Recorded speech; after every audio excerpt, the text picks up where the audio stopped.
Je me réjouis de voir votre implication plus grande dans les diverses activités de l'Église. J'ai assisté hier à la réunion des femmes de cette Église, donc au groupe de femmes qui a accepté avec joie la supervision du pasteur, parce que ce n'est pas toutes les églises, n'est-ce pas, qui laissent superviser le groupe de femmes. Et j'étais très heureux de voir qu'il y avait une vingtaine de femmes qui étaient là. Nous avons fabriqué de l'eau de Javel, n'est-ce pas? Et puis, il y a eu un moment très, très important d'enseignement sur... je ne vous dis pas le thème. Vous le découvrirez, il faudra bien l'envoyer à tout le monde. C'est Justine qui a parlé de cela, qui a insisté sur notre dépendance de Dieu, sur la sanctification, mais ce n'était pas exactement cela le thème. Il y a un mot particulier qu'il faudra regarder dans vos différents messages, dans les différents groupes, n'est-ce pas? Vous aurez les diapositives qui ont été prises dans cette réunion-là, et vous gagnerez à les regarder et à méditer là-dessus. Donc que le Seigneur bénisse, n'est-ce pas, nos femmes. Nous nous réjouissons d'avoir des personnes dynamiques dans cette Église. Je vois de même dans le chant qu'il y a des nouvelles personnes qui se sont ajoutées, et je vous invite tous à prendre votre place dans l'œuvre de Dieu. C'est votre travail, ça n'appartient à personne d'autre, ça appartient au Seigneur. Prenez votre place et servez Dieu de tout votre cœur. Amen. Alors ceci est la dernière prédication du mois que nous avons consacré à l'étude de la souffrance. Qu'est-ce que la Bible enseigne sur la souffrance et qu'est-ce que nous pouvons retenir avec profit de la souffrance? Beaucoup de choses ont été dites. J'ai intitulé ce message le repos que Jésus donne, où je voudrais vous inviter à entrer dans le repos que le Seigneur nous donne. C'est vrai, comme nous l'avons dit, que la souffrance est inséparable de l'expérience humaine. Et on peut se demander, mais donc, on va souffrir comme ça, c'est une vie aussi terrible? Ce n'est pas terrible. Le problème qu'il y a avec la souffrance, ce sont les soucis qui sont engendrés par nos problèmes. Nous rencontrons des difficultés. Je vais les appeler des fardeaux. Et ces fardeaux engendrent en nous des soucis. Jésus parle des soucis du siècle présent qui empêchent de marcher avec lui et de le suivre. Et la souffrance, c'est vrai, fait en nous une œuvre de sanctification. Larry, Franklin ont insisté là-dessus, que Dieu nous enseigne par la souffrance, mais nous devons reconnaître que la souffrance fait aussi une œuvre de destruction.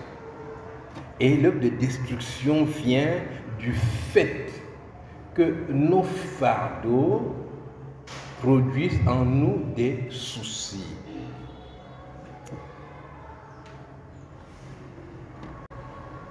Deux hommes avaient mis beaucoup d'argent dans une formation et ils devaient présenter un examen.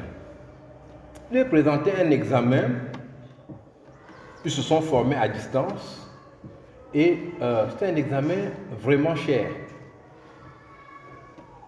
Et les familles avaient participé.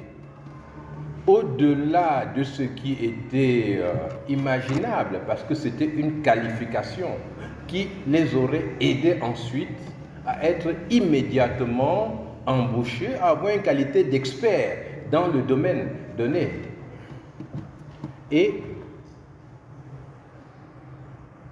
il comptait aussi sur l'aide de Dieu. Ils ont travaillé dur, et les deux ont échoué. Les deux ont échoué. Et l'un d'eux, après son échec, s'est demandé comment est-ce que je vais le raconter aux autres. Les engagements que j'ai pris, comment est-ce que je vais payer cela? Et il est devenu extrêmement malheureux. Il ne savait pas comment s'en sortir. Et il s'est suicidé. Il s'est suicidé parce que il n'y avait pour lui aucune autre issue. Et le second a ressenti ces soucis-là de la même manière. Mais il s'est dit, la vie doit continuer. Et il a pensé que c'était important qu'il retourne vers le Seigneur et qu'il se débarrasse du poids de ses soucis. Et cela a été un moyen pour lui, cet échec-là, de mieux s'approcher de Dieu qu'il ne connaissait pas bien. Mais par là, il a prié, il a parlé à Dieu, il lui a dit son problème. Et il s'est déchargé sur le Seigneur de ses soucis. Et il a trouvé plus grand que l'examen auquel il avait échoué. Il a rencontré le Seigneur à travers cette situation extrêmement difficile. Je vous raconte ceci pourquoi. Pour vous dire que le diable veut vous détruire par vos soucis. Nous avons beaucoup parlé ici. Et nous aimerions bien que ce soit le problème qui disparaisse, que ce soit le fardeau qui disparaisse, et non simplement les soucis, puisque le souci, mais c'est simplement comme une émanation du problème. Le souci a été créé par une difficulté. Si la difficulté disparaissait, eh bien, mais il n'y aurait plus de soucis. Mais la Bible nous enseigne à nous décharger sur lui de tous nos soucis. C'est la première épître de Pierre au chapitre 5 au verset 7. Déchargez-vous sur lui de tous vos soucis, car lui-même prend soin de vous. Et l'apôtre Paul dit dans l'épître aux Philippiens, je vais quand même lire aussi ce texte, chapitre 4, verset 6. Ne vous inquiétez de rien. Philippiens 4, verset 6. Ne vous inquiétez de rien, mais en toute chose, faites connaître vos besoins à Dieu par des prières et des supplications avec des actions de grâce.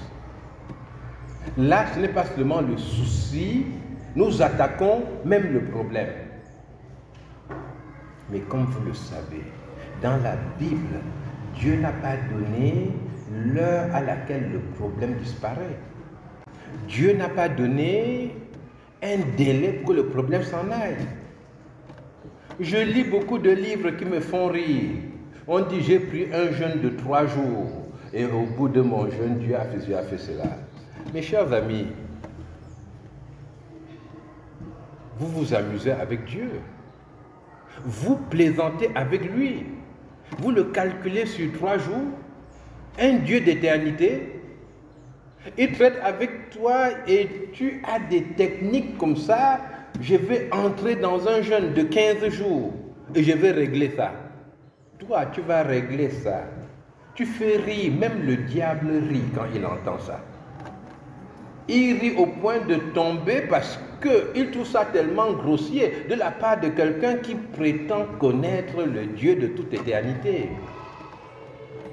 Les problèmes peuvent rester. Nous ne devons pas oublier que le diable veut nous détruire. Le diable veut te détruire. Ce qui te détruit, ce ne sont pas les problèmes que tu as. Ce qui te détruit, ce sont les soucis qui naissent de ton problème. Je ne sais pas si je me fais comprendre. Ce qui te détruit, c'est ta façon de porter tes problèmes. Le diable veut que tu te promènes dans la ville avec le visage triste, marchant lentement dans la rue, au risque de te faire écraser par les véhicules quand tu traverses la route. Le diable veut que tu commences à parler tout seul, n'est-ce pas? Parce que tu es emporté par tes problèmes. Le diable veut te donner le sentiment que tu es vraiment dépassé par la situation. Mais l'enfant de Dieu sait qu'il est en permanence dépassé par la situation. C'est pour ça qu'il est allé vers le grand vainqueur, vers Jésus-Christ. Je suis parti vers lui parce que je suis dépassé par la situation, par les problèmes qui m'arrivent et par les problèmes que j'ai moi-même créés. Tout cela me dépasse. Et je vais vers le Seigneur et je lui présente les conséquences de mes problèmes et mes problèmes aussi. Le Seigneur me donne une capacité exceptionnelle. Il me rend capable de triompher de mes soucis.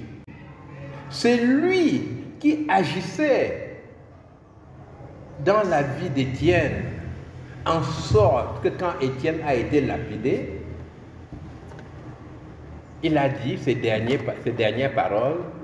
Il dit qu'il voit le ciel ouvert et Jésus-Christ debout à la droite du Père. Dieu avait enlevé ses soucis. Il y avait la mère d'Étienne, il y avait sans doute ses parents qui étaient très malheureux. Est-ce qu'il était marié? Est-ce qu'il était fiancé? Est-ce qu'il avait des enfants? Vous voyez, tout ce que cet homme aurait pu penser en ce moment-là, mais Dieu lui a donné la capacité de les confier à Dieu lui-même et d'avoir la certitude que Dieu allait gérer ses soucis. C'est pour cela que l'apôtre Pierre, condamné à mort, dormait tranquillement en prison. Il dormait en prison, un condamné à mort. Il n'était pas en train de dire non, quels sont mes péchés, vraiment, je vais tout arranger, je ne sais plus. Non, il avait la paix de Dieu parce que Pierre avait appris à remettre ses soucis au Seigneur. C'est pour cela qu'il peut nous dire, déchargez-vous sur lui de tous vos soucis. Il parlait d'expérience. Il sait ce que c'est être en prison, arrêté par Hérode, qui quelque temps avant vient de tuer l'apôtre Jacques et avec une mort certaine. Et avec aucun message de Dieu. Mes frères, écoutez bien, il n'avait aucun message de Dieu sur sa libération. Pierre n'avait aucune certitude. C'est pour ça que lorsque l'ange vient le libérer, Pierre croit qu'il s'agit simplement d'un rêve. C'est quand il est hors de la prison, dans le livre des Actes des Apôtres, c'est quand il est hors de la prison qu'il se rend compte que, ah, mais Dieu m'a effectivement libéré. Il se demande, bon, où est-ce que je dois aller? Vous voyez, il n'avait pas prévu cela. Mais Dieu l'avait libéré de ses soucis. Il était donc capable de glorifier le Seigneur. Paul et Silas chantaient en prison, ayant été battus, avec des plaies, n'est-ce pas? Dans Acte 16, nous voyons que le geôlier lave leurs plaies quand ils sont enfin libérés par le Seigneur. Mais ils chantaient les louanges de Dieu. Il est écrit que les prisonniers les écoutaient. Paul continuait son œuvre d'évangélisation parce que ses soucis avaient été confiés au Seigneur et il avait réussi un miracle extraordinaire. Dieu fait un miracle extraordinaire dans la vie de ceux qui le suivent. Il les rend capables de se décharger de leurs soucis. Il leur donne cette capacité extraordinaire de mener une vie de qualité supérieure. Le monde les traite parfois d'inconscients. Voyez-moi quelqu'un comme ça, hein? Il n'a même plus rien. Un pauvre type, on lui a tout pris. Il est là comme ça, il parle comme s'il était quelqu'un. Ah oui, il est quelqu'un. Il a été nommé au ciel. Alléluia! Notre Dieu est vivant, il est puissant et capable. Il nous délivre du poids de nos soucis. Et les problèmes restent, mais Dieu ne dit pas que nous vivrons les mêmes problèmes éternellement.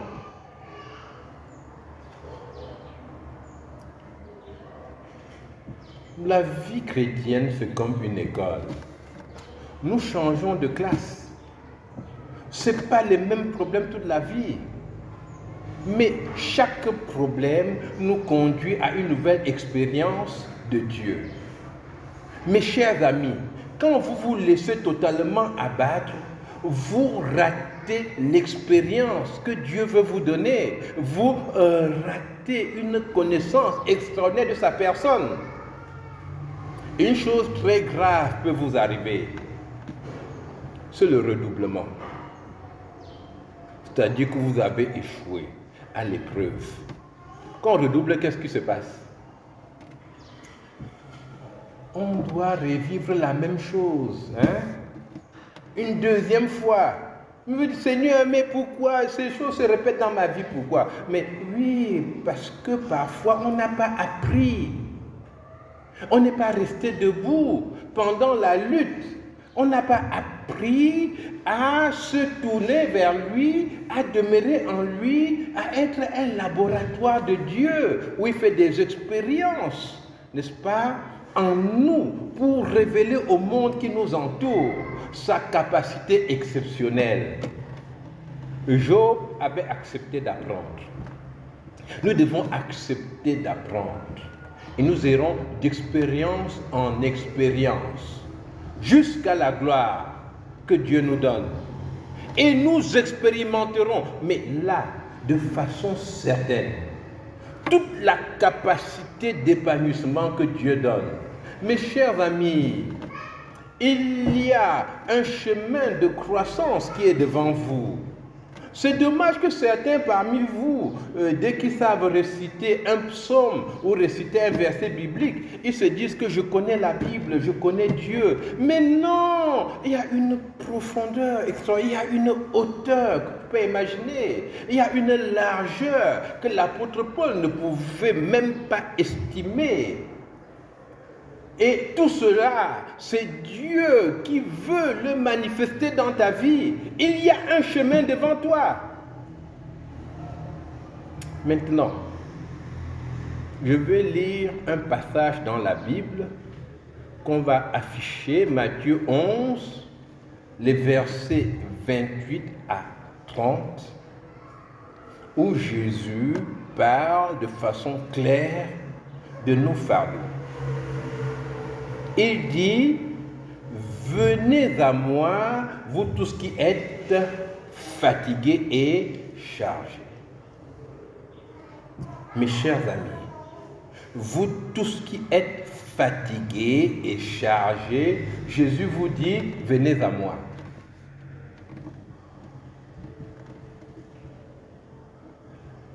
Bon, il y a des gens qui sont chargés et qui ne le savent pas. N'est-ce pas?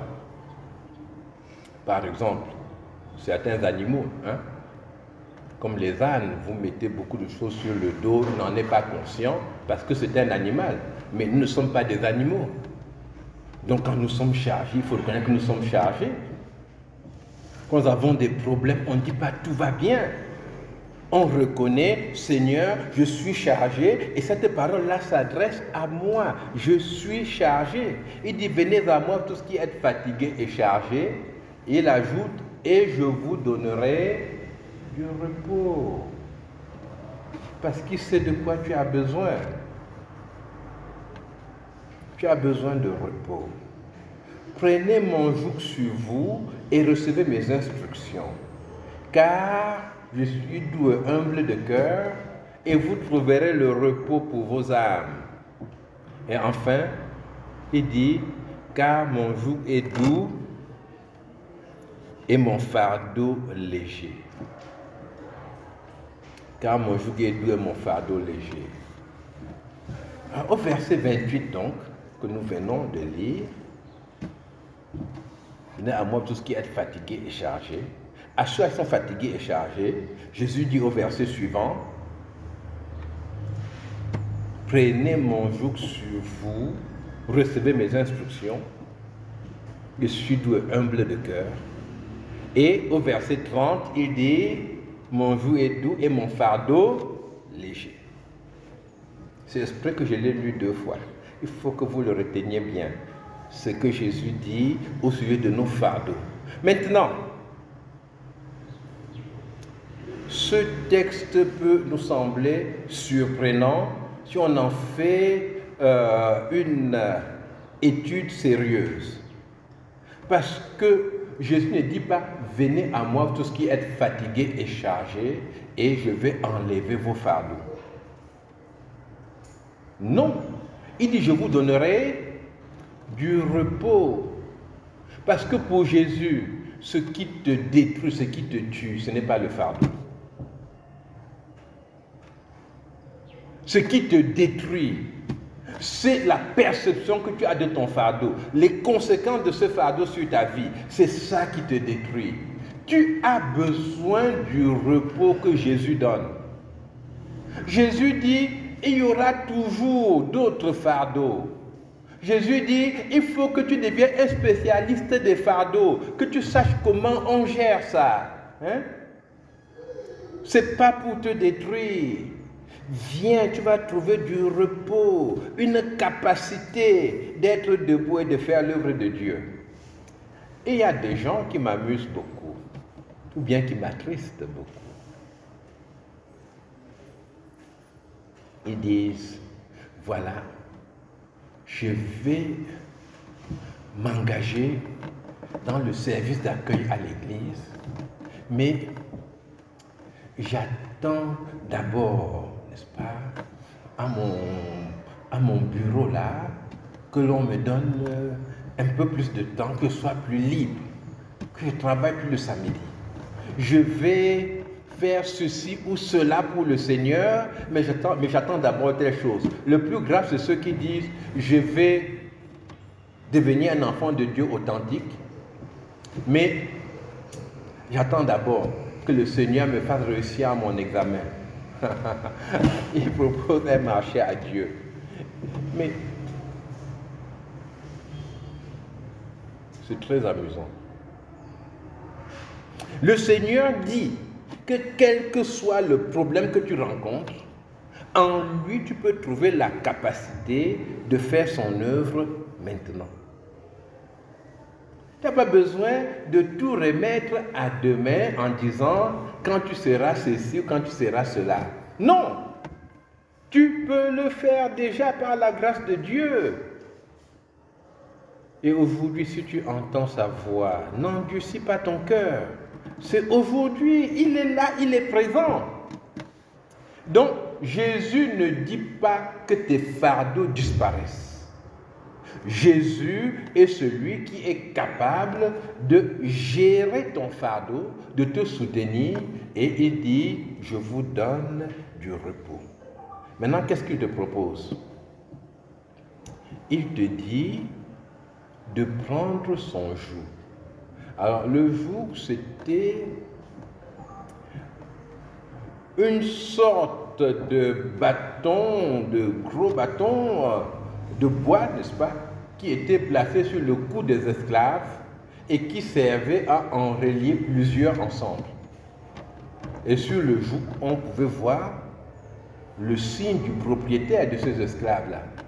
Donc même si les esclaves fuyaient avec le joug à leur cou, eh bien, on les rattrapait facilement. Déjà, ils ne pouvaient pas courir assez vite. Et ceux qui les voyaient faire savaient déjà à qui ils appartenaient. Le joug était aussi mis au cou des bœufs qui tiraient la charrue pour les mettre ensemble et les conduire à travailler et à labourer la terre. Donc, le joug n'était pas utilisé simplement comme un outil de destruction. Le joug était utilisé avec un but donné. En prenant le joug de Jésus, nous prenons notre place. Nous prenons notre place dans le peuple de Dieu et nous apprenons à travailler avec les autres. Jésus dit, prends mon joug, c'est pas, tu ne prends pas son joug en vivant tout seul. Le joug, tu es obligé de le partager avec d'autres personnes. Tu dois reconnaître la présence du peuple de Dieu dans ta vie, ce que beaucoup parmi vous ne font pas. Beaucoup parmi vous se prennent pour des chrétiens solitaires, capables de satisfaire le cœur de Dieu dans le coin où ils se trouvent. Et beaucoup ne dépendent d'aucune forme d'autorité, alors que nous devrions dépendre les uns des autres. C'est ça le joug. Parce que quand vous êtes sous le joug, vous ne pouvez pas décider de courir plus vite que tout le monde. Vous n'y arriverez pas. Donc Jésus veut que nous portions sur nous son nom, son signe, en marchant avec les autres et en travaillant avec les autres. Ah, mes chers amis, c'est important. C'est vrai que vous ne voyez pas comment en faisant cela, vos problèmes sont résolus. On demande à Dieu, montre-moi comment en étant avec mes frères, je vais arriver à une solution pour les choses qui me concernent. Dieu ne va jamais te répondre à ça.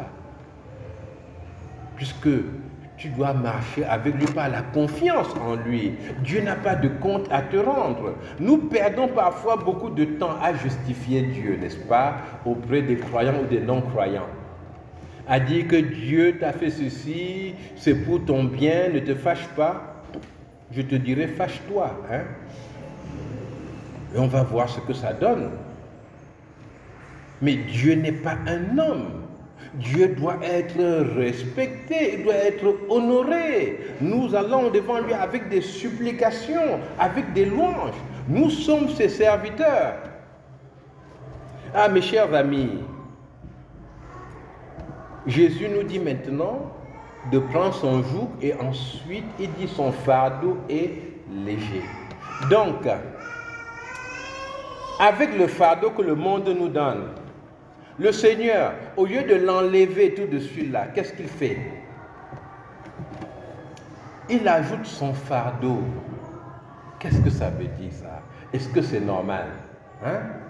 Je suis venu, j'étais fatigué et chargé. Il me dit, au lieu de me dire, allez, tu vas prendre, allez, le fardeau là. Il dit, non, prends mon fardeau.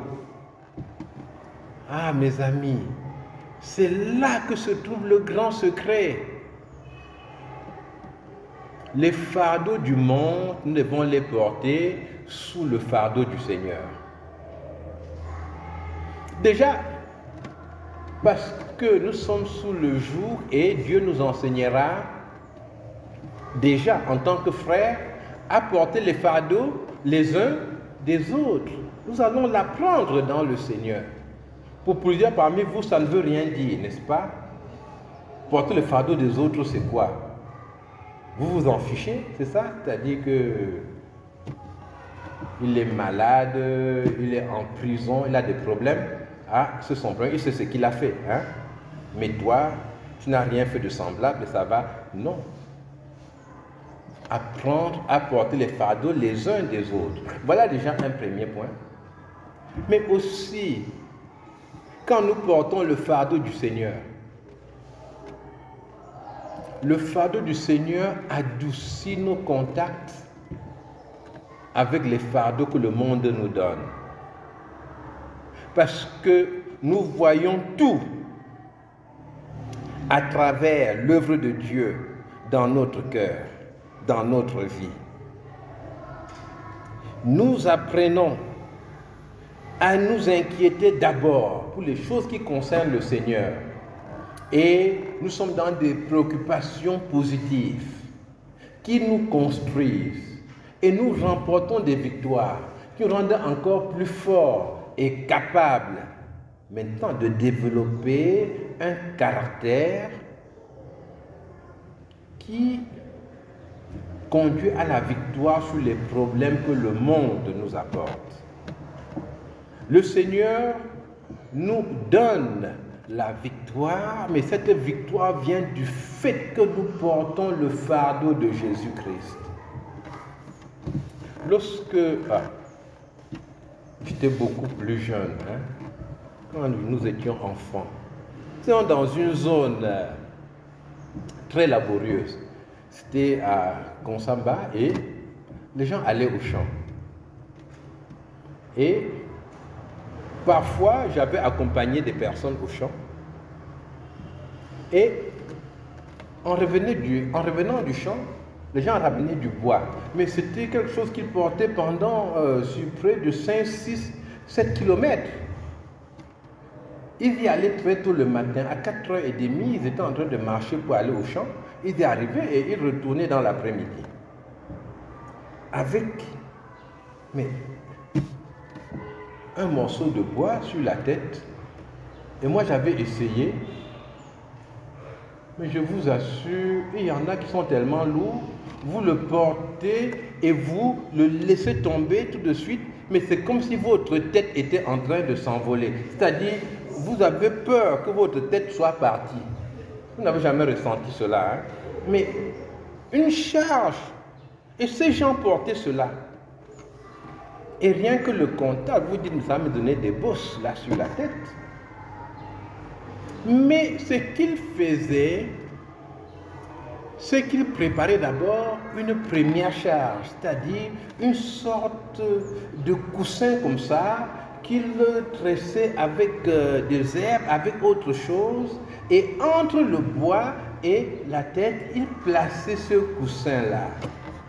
Et le contact était différent. Et ils pouvaient mieux porter leur fardeau. Le fardeau de Jésus vient s'interposer entre nous et le monde. Le fardeau de Jésus amortit le choc que nous avons avec les expériences de tous les jours. La Bible parle de celui qui s'attend à Dieu. Et elle dit qu'il ne craint pas une mauvaise nouvelle qui vient de loin. Pourquoi? Parce qu'il a un amortisseur. C'est le fardeau de Jésus-Christ qu'il porte. Et ce fardeau nous donne la capacité de vivre dans l'attente de la victoire que le Seigneur donne. Et la victoire est inéluctable. Parce que tu dois changer de classe, tu vois. Tu ne peux pas rester avec ça. Dieu a un plan pour ta vie. C'est parce que tu vis maintenant qui te définit entièrement. Donc ne te laisse pas détruire. Accepte le fardeau de Jésus. Accepte ce fardeau qui te conduit à la victoire et qui transforme les difficultés du moment en un enseignement pour toi qui te pousse à la sanctification. Qui transforme les difficultés de moment en un enseignement pour toi qui te conduit à être une expérience positive pour ceux qui t'entourent. Accepte le fardeau de Jésus-Christ qui fait de toi un vainqueur. Tu n'es plus la victime de tous les enseignements à l'eau de rose, n'est-ce pas? Ces histoires où Dieu va t'aider, dans une semaine tu seras riche. Toutes ces histoires faciles qui ne conduisent à rien, mais tu deviens vraiment un centre de distribution de la grâce de Dieu. Tu deviens un exemple parmi les gens qui le cherchent.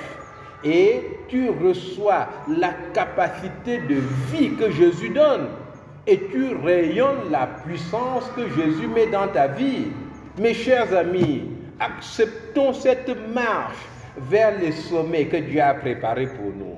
Que le Seigneur vous bénisse. Amen. Amen. Amen. Nous allons prier.